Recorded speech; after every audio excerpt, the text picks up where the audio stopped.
14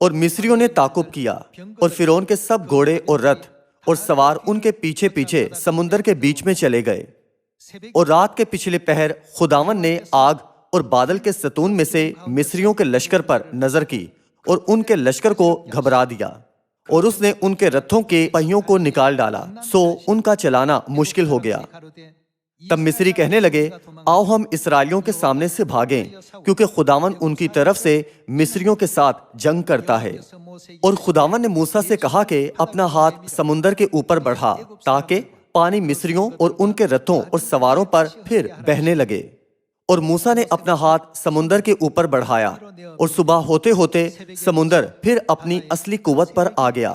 اس کا مطلب یہ ہے کہ سمندر جو دو حصے ہوا تھا واپس پلٹ کر اکٹھا ہو گیا، اور مصری الٹے بھاگنے لگے، اور خداوند نے سمندر کے بیچ ہی میں مصریوں کو تہ و بالا کر دیا، اور پانی پلٹ کر آیا اور اس نے رتھوں اور سواروں اور فرعون کے سارے لشکر کو جو اسرائیلیوں کا پیچھا کرتا ہوا سمندر میں گیا تھا غرق کر دیا، اور ایک بھی ان میں سے باقی نہ چھوٹا۔ پر بنی اسرائیل سمندر کے بیچ میں سے خشک زمین پر چل کر نکل گئے، اور پانی ان کے دہنے اور بائیں ہاتھ دیوار کی طرح رہا۔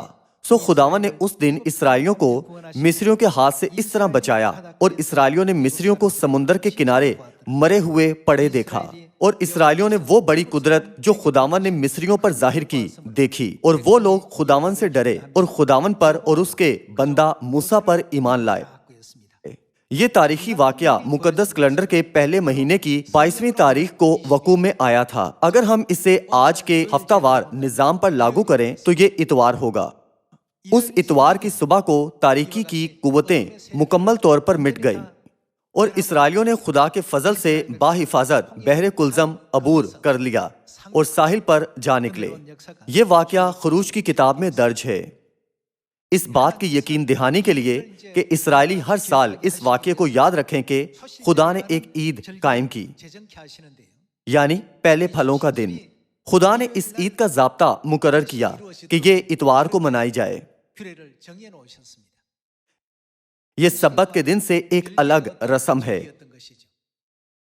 اس لیے یہ کہنا سراسر غلط ہے کہ نئے عہد نامہ میں اتوار کو عبادت کی جاتی ہے کیونکہ یسوع اتوار کو جی اٹھے تھے۔ لوگ یہ پہلے پھلوں کے دن کے مفہوم کے ضمن میں عدم معرفت کے باعث کہتے ہیں۔ خدا ہمیں سکھاتے ہیں کہ گناہ کی قوت فنا ہو جائے گی، جس طرح مصری فوج بحر کلزم میں غرق ہو گئی تھی۔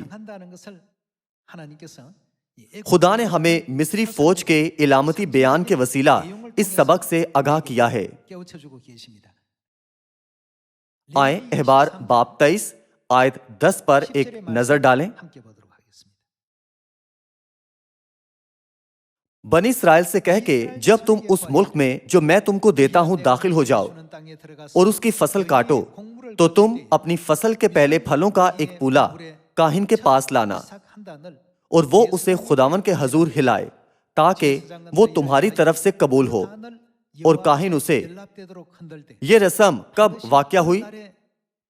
سبت کے دوسرے دن صبح کو ہلائے۔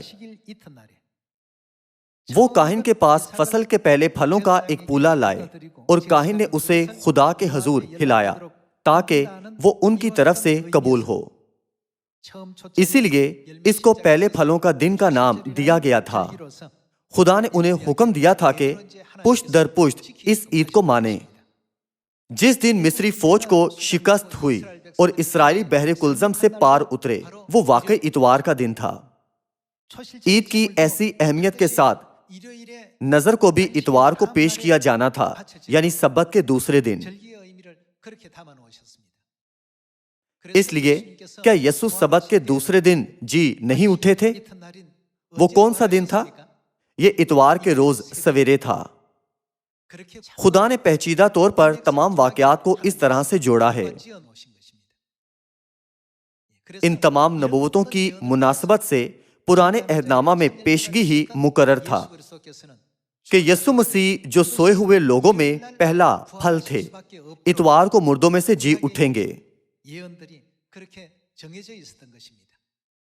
اس سے شروع کرتے ہوئے آئے ہم پہلا کرنتھیوں باب 15 پر ایک نظر ڈالتے ہیں کہ کیسے یسوع پہلے پھلوں کے دن کی نظر بنے۔ پہلا کرنتھیوں باب 15 آیت 20۔ لیکن فی الواقع مسیح مردوں میں سے جی اٹھا ہے۔ وہ کیا ہوا ہے؟ اور جو سو گئے ہیں ان میں پہلا پھل ہوا۔ مسیح سوئے ہوں میں سے پہلے پھل ہوئے۔ دوسرے الفاظ میں وہ پہلے پھلوں کے دن کی نظر بنے تھے۔ اتوار وہ دن تھا جب پہلے پھلوں کی نظر خدا کے حضور ہلائی جاتی تھی تاکہ یہ قبول کی جائے۔ چنانچہ اسے سبت کے دوسرے دن ہونا چاہیے، اس لیے مسیح جو پہلے پھلوں کے دن کی نظر تھے کو اتوار کو جی اٹھنا تھا۔ چونکہ اتوار کی عبادت سورج دیوتا کی عبادت سے اختیار کی گئی ہے تو اس کا کوئی جواز نہیں ہے۔ زیادہ تر کلیسیائیں ناقابل انکار دعویٰ کرتی ہیں کہ وہ اتوار کی عبادت کرتی ہیں کیونکہ یسوع اتوار کو جی اٹھے تھے، اور عید پینتیکوست کا دن جب ابتدائی کلیسیا کو روح القدس ملا تھا اتوار کو آتا ہے۔ تاہم پرانے عہد نامہ میں موسیٰ کی شریعت کے مطابق پہلے پھلوں کا دن اور ہفتوں کی عید یعنی عید پینتیکوست کا دن کب منائے جاتے تھے؟ وہ سبت کے دوسرے دن اتوار کو منائے جاتے تھے۔ خدا نے انہیں یسوع مسیح کے اس زمین پر آنے سے 1500 سال پہلے ہی اس طرح قائم کیا تھا۔ پس پہلے پھلوں کا دن، ہفتوں کی عید اور سبت الگ الگ عیدیں ہیں۔ تاہم بعض یہ کہتے ہوئے جھوٹا اصرار کرتے ہیں کہ چونکہ یسوع اتوار کو جی اٹھے تھے اس لیے ہمیں اتوار کو عبادت کرنی چاہیے۔ جب ہم اس عید کا حقیقی مفہوم سمجھ لیں تو ہم ان کے جھوٹ کو بے نقاب کر سکتے ہیں۔ مسیح موت کی قوت کو توڑتے ہوئے جو سو گئے ہیں ان میں پہلا پھل ہوئے۔ حیران کن، جلالی اور معجزانہ جی اٹھنے کے وسیلہ جسے پہلے کبھی کسی انسان نے نہیں دیکھا تھا، انہوں نے ہمیں اعتماد اور ثبوت بخشا کہ ہم خدا کی بادشاہی میں اس پست حالی کے بدن کے ساتھ نہیں بلکہ روحانی بدن کے ساتھ داخل ہوں گے۔ ہمارا جسمانی بدن روحانی بدن میں بدل جائے گا اور خدا ہمیں اپنے آسمانی وطن لوٹنے کی اجازت دیں گے۔ تو پھر آئیں ہم متی باب 28 کھولنے سے مسیح کے جی اٹھنے کے منظر کا جائزہ جو سو گئے ہیں ان میں سے پہلے پھل کے طور پر لیتے ہیں۔ متی باب 28 آیت 1۔ اور سبت کے بعد ہفتہ کے پہلے دن پو پھٹتے وقت مریم مگدلینی اور دوسری مریم قبر کو دیکھنے آئیں، اور دیکھو ایک بڑا بھونچال آیا کیونکہ خداوند کا فرشتہ آسمان سے اترا اور پاس آ کر پتھر کو لڑکا دیا اور اس پر بیٹھ گیا۔ اس کی صورت بجلی کی مانند تھی اور اس کی پوشاک برف کی مانند سفید تھی، اور اس کے ڈر سے نگہبان کانپ اٹھے اور مردہ سے ہو گئے۔ فرشتہ نے عورتوں سے کہا، تم نہ ڈرو، کیونکہ میں جانتا ہوں کہ تم یسوع کو ڈھونڈتی ہو جو مصلوب ہوا تھا۔ وہ یہاں نہیں ہے کیونکہ اپنے کہنے کے مطابق جی اٹھا ہے۔ آؤ یہ جگہ دیکھو جہاں خداوند پڑا تھا، اور جلد جا کر اس کے شاگردوں سے کہو کہ وہ مردوں میں سے جی اٹھا ہے، اور دیکھو وہ تم سے پہلے گلیل کو جاتا ہے، وہاں تم اسے دیکھو گے۔ دیکھو میں نے تم سے کہہ دیا ہے۔ یہ واقعہ سبت کے دوسرے دن یعنی ہفتے کے پہلے دن ہوا تھا۔ یہ مسیح کے بارے میں شہادت کا کام کرتا ہے جسے زندگی کا پورا اختیار تھا اور اپنے میں گواہی رکھتا تھا کہ وہ مسیح ہے۔ اگرچہ یہ وہی منظر ہے پر ہم ایک بار پھر اسے مختلف نقطہ نظر سے پرکھتے ہیں۔ آئیں لوکا باب 24 کھولیں۔ آئیں لوکا باب 24 آیت 1 سے پڑھتے ہیں۔ لیکن ہفتہ کے پہلے دن وہ صبح سویرے ہی ان خوشبودار چیزوں کو جو تیار کی تھی لے کر قبر پر آئیں، اور پتھر کو قبر پر سے لڑکا ہوا پایا، مگر اندر جا کر خداوند یسوع کی لاش نہ پائی۔ اور ایسا ہوا کہ جب وہ اس بات سے حیران تھیں تو دیکھو دو شخص براق پوشاک پہنے ان کے پاس آ کھڑے ہوئے۔ جب وہ ڈر گئیں اور اپنے سر زمین پر جھکائے تو انہوں نے ان سے کہا کہ زندہ کو مردوں میں کیوں ڈھونڈتی ہو؟ وہ یہاں نہیں بلکہ جی اٹھا ہے۔ یاد کرو کہ جب وہ گلیل میں تھا تو اس نے تم سے کہا تھا، ضرور ہے کہ ابن آدم گناہگاروں کے ہاتھ میں حوالہ کیا جائے اور مصلوب ہو، اور تیسرے دن اس کے ساتھ کیا ہونا چاہیے؟ وہ ضرور جی اٹھے۔ اس کی باتیں انہیں یاد آئیں، اور قبر سے لوٹ کر انہوں نے ان 11 اور باقی سب لوگوں کو ان سب باتوں کی خبر دی۔ ہفتے کے پہلے دن وہ مردوں میں سے جی اٹھے۔ کیا یہ واقعی ایک نادر معجزہ نہیں ہے؟ کتاب مقدس ہمیں سکھاتی ہے کہ ایسا حیران کن واقعہ خدا پر ایمان رکھنے والوں کے ساتھ بھی ہو سکتا ہے۔ اس دن ہونے والی چیزوں میں سے آئے ہم روٹی توڑنے کی رسم کے آغاز کا بھی جائزہ لیتے ہیں۔ باب 24 آیت 13۔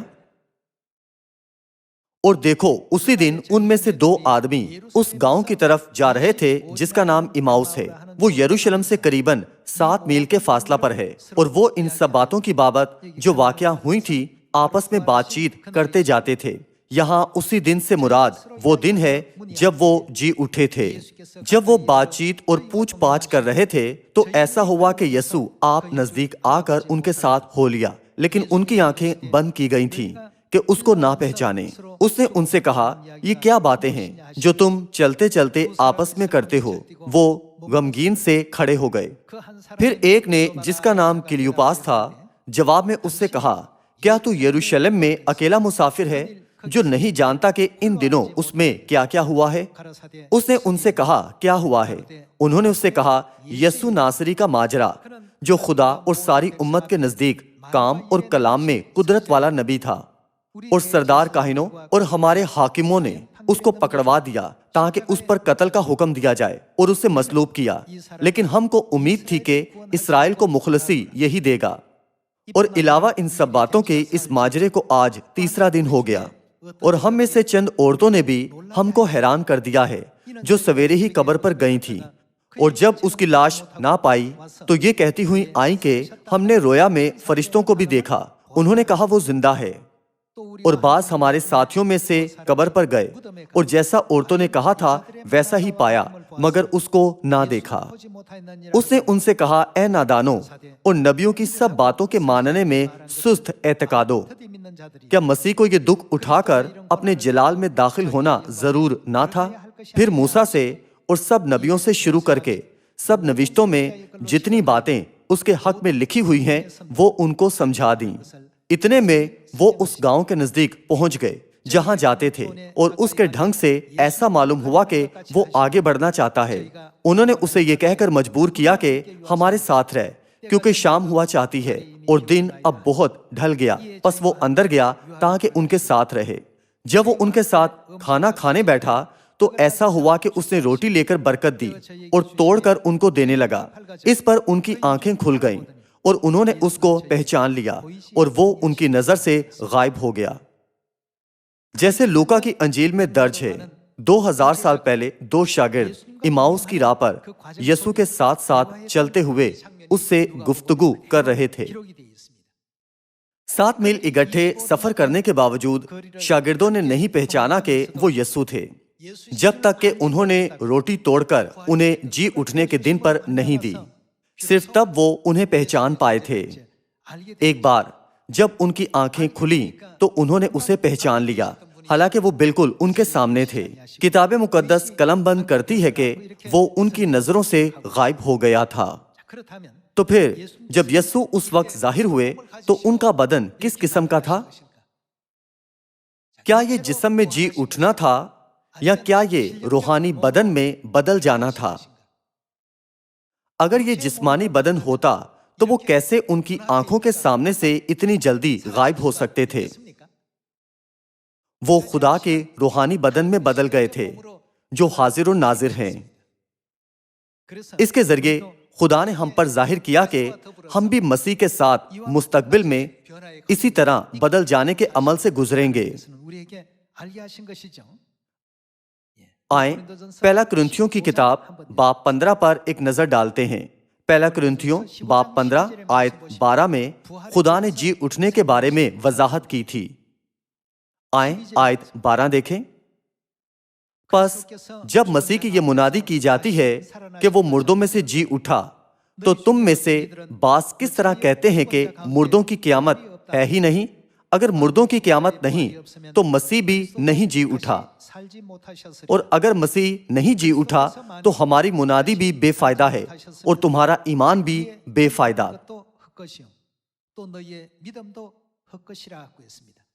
آیت 15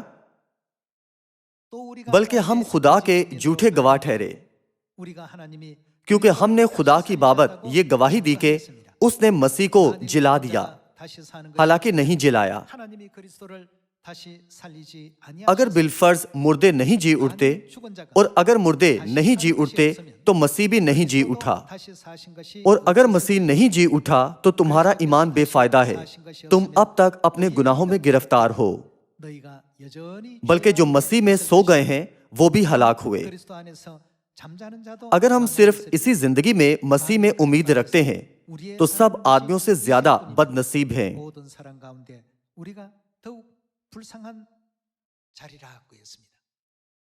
کیا یہ ہمیں نہیں دکھاتا کہ جی اٹھنا ہمارے ایمان کے لیے کس قدر اہم ہے؟ یہ واقعی اہم ہے۔ ایماؤس کی راہ پر دو شاگردوں سے بات کرتے ہوئے جب یسوع نے روٹی توڑ کر ان کو دی تب ان کی آنکھیں کھل گئیں۔ جب انہوں نے یسوع کو پہچان لیا تو وہ ان کی نظروں سے غائب ہو گیا۔ اگر مسیح کا بدن محض جسمانی بدن ہوتا تو کیا ان کے عین سامنے فوراً غائب ہو جانا ممکن تھا؟ چونکہ مسیح نے روحانی بدن پہن لیا تھا تو وہ کسی بھی روحانی ظہور کے ساتھ جسمانی صورت بھی اختیار کر سکتے تھے۔ پہلا کرنتھیوں باب 15 آیت 49۔ اور جس طرح ہم اس خاکی کی صورت پر ہوئے، خاکی کی صورت سے مراد پست حالی کا بدن ہے۔ یہ لکھا ہے وہ ہماری پست حالی کے بدن کی شکل بدل کر اپنے جلالی بدن کی صورت پر بنائے گا۔ پست حالی کے بدنوں کی شکل جلالی بدن میں بدل جائے گی جیسا مسیح کا تھا۔ آیت 50۔ اے بھائیو، میرا مطلب یہ ہے کہ گوشت اور خون خدا کی بادشاہی کے وارث نہیں ہو سکتے اور نہ فنا بقا کی وارث ہو سکتی ہے۔ دیکھو میں تم سے بھید کی بات کہتا ہوں، ہم سب تو نہیں سوئیں گے، مگر ہمارے ساتھ کیا ہوگا؟ ہم سب بدل جائیں گے، اور یہ ایک دم میں، ایک پل میں، پچھلا نرسنگا پھونکتے ہی ہوگا۔ وہ جنہوں نے اب تک موت کا تجربہ نہیں کیا ہے بدل جانے کے عمل سے گزریں گے اور مردے جی اٹھیں گے۔ آئیں جاری رکھیں۔ کیونکہ نرسنگا پھونکا جائے گا اور مردے غیر فانی حالت میں اٹھیں گے، یعنی وہ جی اٹھیں گے۔ اور ہمارے بارے میں کیا خیال ہے؟ اور ہم بدل جائیں گے۔ آئیں آیت 53 دیکھیں۔ کیونکہ ضرور ہے کہ یہ فانی جسم بقا کا جامہ پہنے اور یہ مرنے والا جسم حیات ابدی کا جامہ پہنے۔ اور جب یہ فانی جسم بقا کا جامہ پہن چکے گا اور یہ مرنے والا جسم حیات ابدی کا جامہ پہن چکے گا تو وہ قول پورا ہوگا جو لکھا ہے کہ موت فتح کا لقمہ ہو گئی۔ اے موت تیری فتح کہاں رہی؟ اے موت تیرا ڈنگ کہاں رہا؟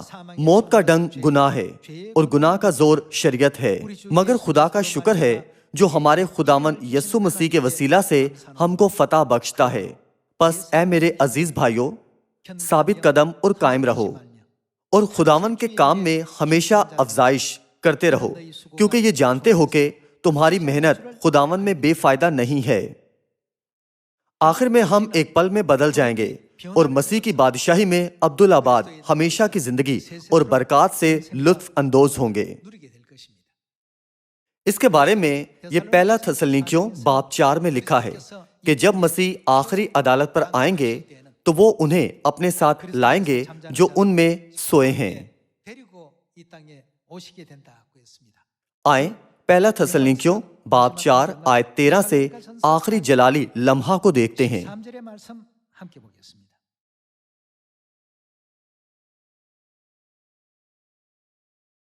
اے بھائیو، ہم نہیں چاہتے کہ جو سوتے ہیں ان کی بابت تم ناواقف رہو، تاکہ اوروں کی مانند جو نا امید ہیں غم نہ کرو۔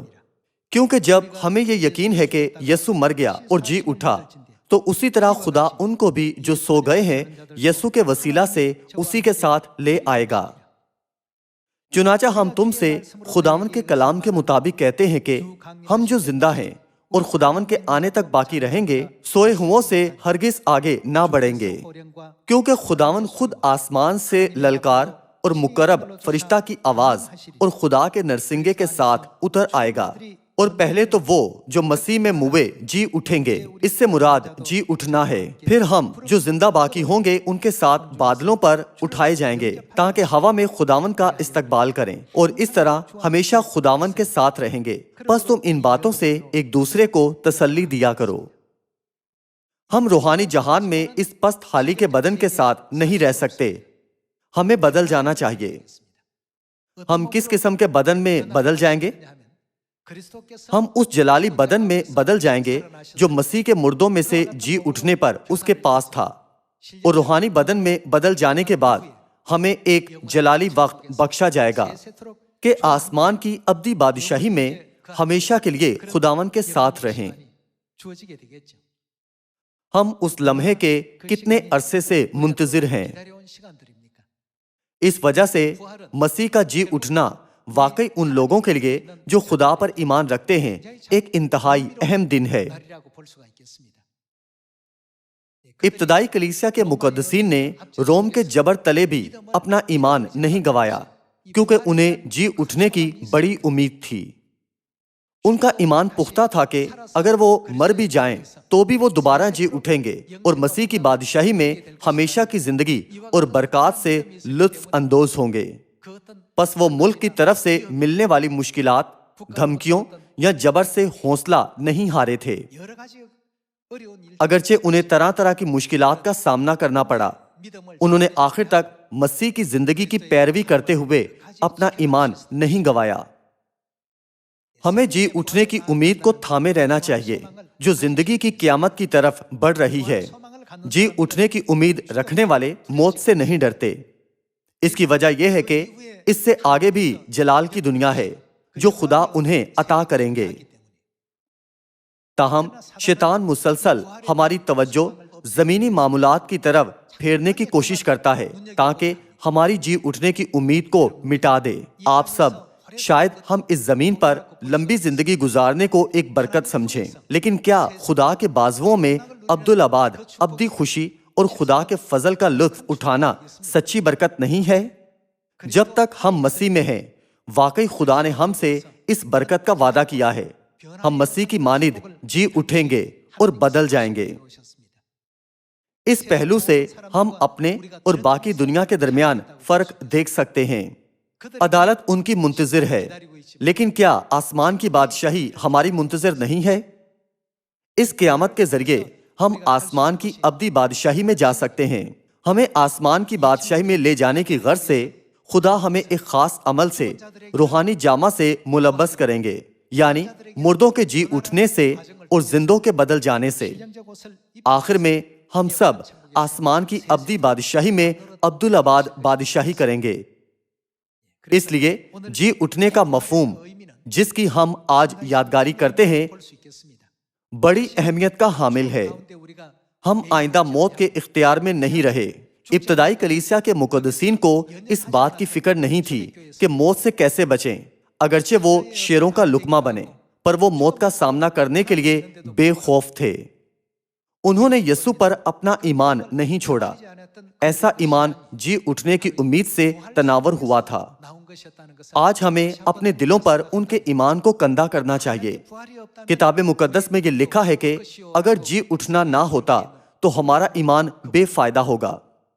دنیا کے لوگ صرف زمینی چیزوں کو دیکھتے ہیں، تاہم کیا خدا ہمیں اجازت نہیں دیتے کہ نہ صرف اس زمین کی چیزیں دیکھیں بلکہ آسمانی چیزوں کو بھی دیکھیں؟ آئیے ہم یہ سوچتے ہوئے جی اٹھنے کے دن کے مفہوم کو یاد کرتے ہیں کہ کیا میں آسمان کی بادشاہی کا جو بہت نزدیک ہے منتظر رہ کر مناسب طور پر آسمان میں برکات جمع کر رہا ہوں؟